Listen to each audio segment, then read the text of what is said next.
hi friends welcome back my channel Prashanthi Ramesh please my channel subscribe చేయండి మా videos like చేయండి share చేయండి friends ఈ రోజు నేను మీకు పెరుగు తాలింపు ఎలా పెట్టాలో చూపిస్తానండి ఇదిగోండి దీనికి కావాల్సింది మనము తోడు పెట్టుకున్న ఒక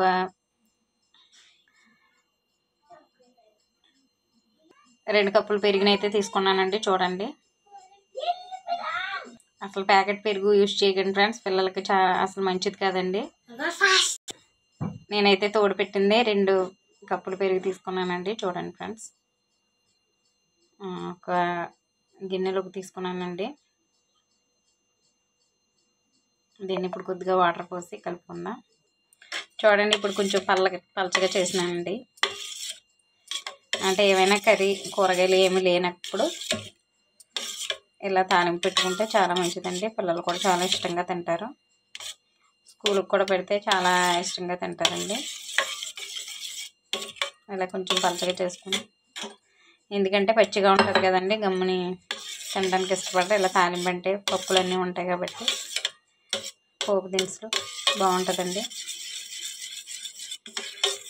సరే ఫ్రెండ్స్ దీన్ని ఎలా చేయాలో చూపిస్తానండి దీనికి కడాయి పెట్టుకుని కొద్దిగా ఆయిల్ యాడ్ చేస్తున్నానండి కొంచెమే మరీ ఎక్కువ కాదండి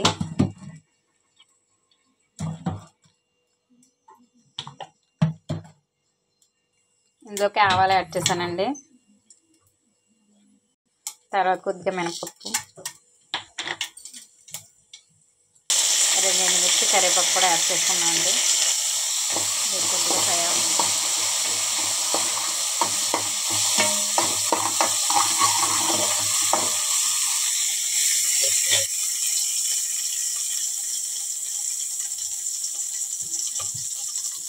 ఇందులో చిటికెడు పసుపు యాడ్ చేసుకుందాం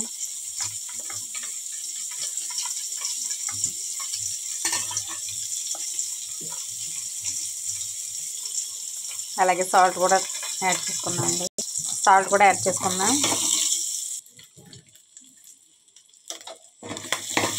ఇప్పుడు మనం ఇందులో ముందుగా ప్రిపేర్ చేసుకున్న పెరుగు యాడ్ చేసుకుందాం అండి పెరుగుని యాడ్ చేసుకుందాం అండి చూడండి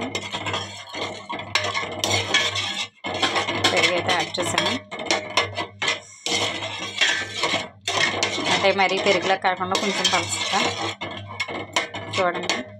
మీరు ఎండుమిర్చి కానీ పచ్చిమిర్చి కూడా యాడ్ చేసుకోవచ్చండి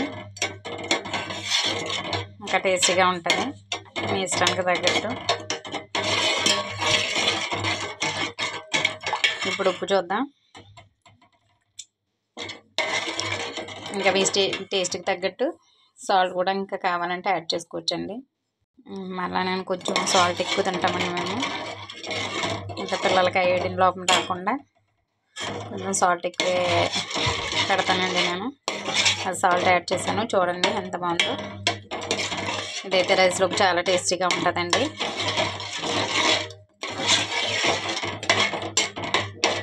ఓకే ఫ్రెండ్స్ మా వీడియో కనుక మీకు నచ్చినట్లయితే లైక్ చేయండి షేర్ చేయండి ఫ్రెండ్స్ ఇలాంటి మరిన్ని వీడియోస్ కోసం మీరు మా ఛానల్ సబ్స్క్రైబ్ చేయండి ప్రశాంతి రమేష్ అందరికీ నమస్కారం అండి